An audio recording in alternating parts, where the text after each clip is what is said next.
जय श्री कृष्ण। हम आपको सुनाएंगे भगवत गीता का अध्याय 16। तो आपका हमारे चैनल पे स्वागत है, ज्ञान द ट्रेजर पे। 15वें अध्याय के एंड में श्री कृष्ण अर्जुन से कह के गए थे कि यह अति रहस्य युक्त गोपनीय शास्त्र मेरे द्वारा कहा गया है। इसको तत्व से जानकर मनुष्य ज्ञानवान और कृतार्थ हो जाता है। 16वें अध्याय के बिगिनिंग में श्री कृष्ण कहते हैं, श्री भगवान कहते हैं, भय का सर्वथा अभाव, अंतःकरण की पूर्ण निर्मलता, तत्व ज्ञान के लिए ध्यान योग में निरंतर दृढ़ स्थिति और सात्विक दान, इंद्रियों का दमन, भगवान देवता और गुरुजनों की पूजा तथा अग्निहोत्री आदि उत्तम कर्मों का आचरण एवं वेद शास्त्रों का पठन पाठन तथा भगवान के नाम और गुणों की कीर्तन, स्वधर्म पालन के लिए कष्ट सहन और शरीर का और इंद्रियों के सहित अंतःकरण की सरलता, मन, वाणी और शरीर से किसी प्रकार भी किसी को कष्ट न देना, यथार्थ और प्रिय भाषण मतलब मधुर बोली, अपना अपकार करने वाले पर भी क्रोध का न होना, जो आपकी बुराई करे उन पर भी आप क्रोध मत कीजिए, कर्मों में कर्तापन के अभिमान का त्याग, अंतःकरण की उपरति अर्थात चित्त की चंचलता का अभाव, किसी की भी निंदादि न करना, सब भूत प्राणियों में हेतु रहित दया, इंद्रियों का विषयों के साथ संयोग होने पर भी उनमें आसक्ति का न होना, कोमलता, लोभ और शास्त्र से विरुद्ध आचरण में लज्जा और व्यर्थ चेष्टाओं का अभाव, तेज, क्षमा, धैर्य, बाहर की शुद्धि एवं किसी में भी शत्रु भाव का न होना और अपने में पूज्यता के अभिमान का अभाव, ये सब तो हे अर्जुन दैवी संपदा को लेकर उत्पन्न हुए पुरुष के लक्षण हैं। हे पार्थ, दंभ, घमंड और अभिमान तथा क्रोध, कठोरता और अज्ञान भी, ये सब आसुरी संपदा को लेकर उत्पन्न हुए पुरुष के लक्षण हैं। दोनों लक्षण हम पुरुषों में है, एक अच्छा भी और एक बुरा भी।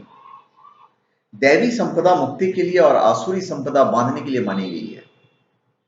इसलिए हे अर्जुन, तू शोक मत कर, क्योंकि तू तो दैवी संपदा को लेकर उत्पन्न हुआ है, मतलब तेरी तो मुक्ति निश्चित है।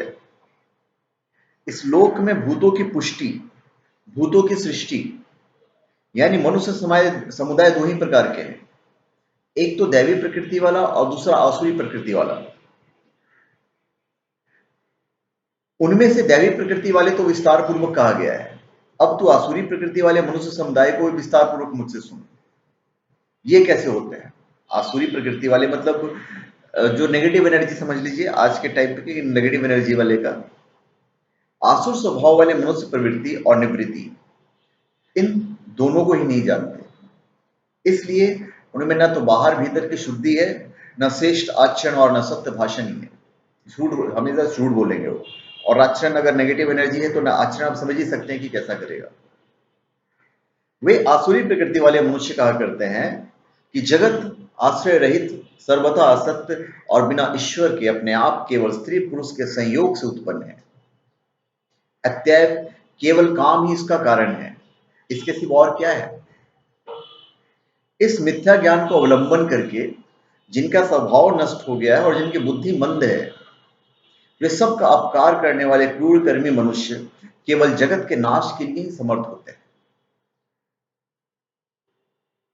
वे दम, मान और मद से युक्त मनुष्य किसी भी प्रकार पूर्ण न होने वाली कामनाओं का आश्रय लेकर अज्ञान से मिथ्या सिद्धांतों को ग्रहण करके और भ्रष्ट आचरणों को धारण करके संसार में विचरते हैं तथा वे मृत्यु पर्यंत रहने वाले असंख्य चिंताओं का आश्रय लेने वाले, विषय भोगों के भोगने में तत्पर रहने वाले और इतना ही सुख है इस प्रकार मानने वाले होते हैं। वे आशा की सैकड़ों फांसियों से बंधे हुए मनुष्य काम क्रोध के परायण होकर विषय भोगों के लिए अन्यायपूर्वक धनादि पदार्थों का संग्रह करने की चेष्टा करते हैं। वे सोचा करते हैं कि मैंने आज यह प्राप्त कर लिया है, अब इसे मनोरथ को प्राप्त कर लूंगा। मेरे पास यह इतना धन है और फिर भी यह तो हो ही जाएगा। यह शत्रु मेरे द्वारा मारा गया है और उन दूसरों शत्रु को मैं मार डालूंगा। मैं ही ईश्वर हूं। ऐश्वर्य को भोगने वाला हूं, मैं सब सिद्धियों से युक्त हूं और बलवान और सुखी हूं, मैं बड़ा धनी और बड़ा कुटुंब वाला हूं। ये सब सोच है नेगेटिव एनर्जी वालों का। मेरे समान दूसरा कौन है?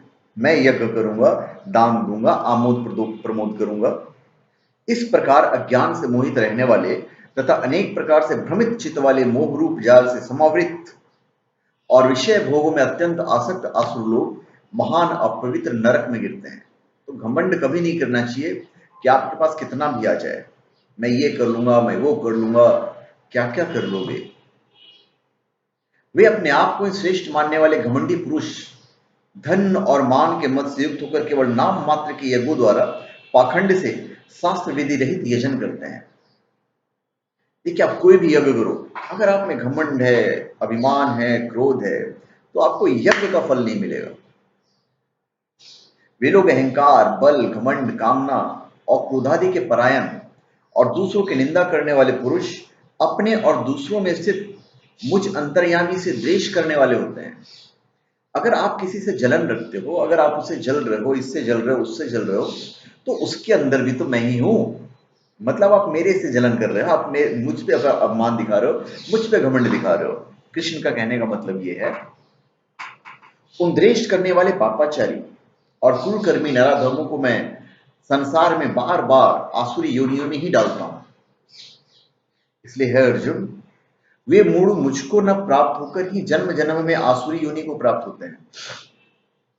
अब ये एटीट्यूड रहेगा तो मेरे पास, उनके पास कहां से पहुंचेंगे? वो तो इधर ही घूमते फिरते रहेंगे भाई, वापस जन्म लेंगे, फिर इसी लोक में आएंगे या नरक लोक में जाएंगे। फिर उससे भी अति नीच गति को ही प्राप्त होते हैं, श्री कृष्ण कहते हैं, अर्थात घोर नरक में पड़ते हैं। काम, क्रोध तथा लोभ, ये तीन प्रकार के नरक के द्वार आत्मा का नाश करने वाले अर्थात उसको अधोगति में ले जाने वाले हैं। अतएव इन तीनों को त्याग देना चाहिए, तीनों को त्याग दो, काम, क्रोध और लोभ। इसलिए हे अर्जुन, कहते हैं श्री कृष्ण, अर्जुन, इन तीनों नरक के द्वारों से मुक्त पुरुष अपने कल्याण का आचरण करता है, इससे वो परम गति को जाता है, अर्थात मुझको प्राप्त हो जाता है। जो पुरुष शास्त्र विधि को त्याग कर अपनी इच्छा से मनमाना आचरण करता है, वह न सिद्धि को प्राप्त होता है, न परम गति को और न सुख को।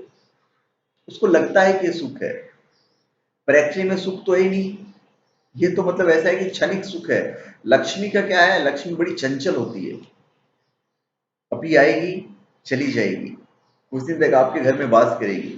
जिस दिन आपने घमंड आ गया, जिस दिन आपने उल्टी सीधी हरकतें की, आपने दूसरों को सताना शुरू किया, उस दिन लक्ष्मी आपके घर से पलायन कर जाएगी।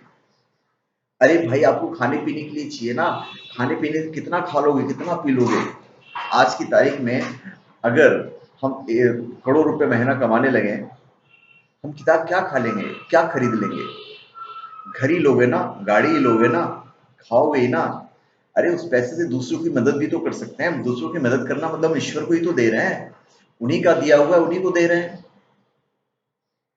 अगर किसी को शिक्षा की जरूरत है, हजारों लोग हैं, लाखों लोग हैं जिन्हें पढ़ने के लिए पैसे नहीं है, तो अगर हम उन्हें भी दे रहे हैं तो हम ईश्वर को ही उन्हीं का दिया हुआ चीज उन्हीं को दे रहे हैं। तो ये मेंटलिटी पता नहीं लोगों में कब आएगी। एनीवेज, ठीक है। फिर अंत में, अध्याय के अंत में श्री कृष्ण कहते हैं, इससे तेरे लिए इस कर्तव्य और अकर्तव्य की व्यवस्था में शास्त्र ही प्रमाण है। ऐसा जानकर तू शास्त्र विधि से नियत कर्म ही करने योग्य बन।